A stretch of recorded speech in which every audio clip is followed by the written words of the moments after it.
class. Today we'll talk about how can you first stop on your Slack app. We go to figure out the solution or know how you can do that on your app. So you just follow this ways, then it's going to work with you. So all you have to do, so you just go here above your photo profile, click on it here.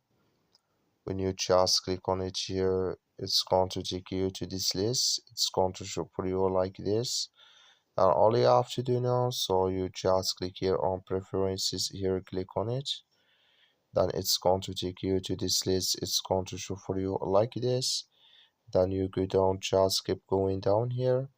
So then you come here to force stop, just click on it, then you click here on force stop, then it's going to force stop with you here on your Slack app.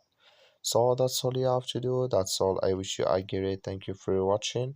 Don't forget to support us by liking, subscribe.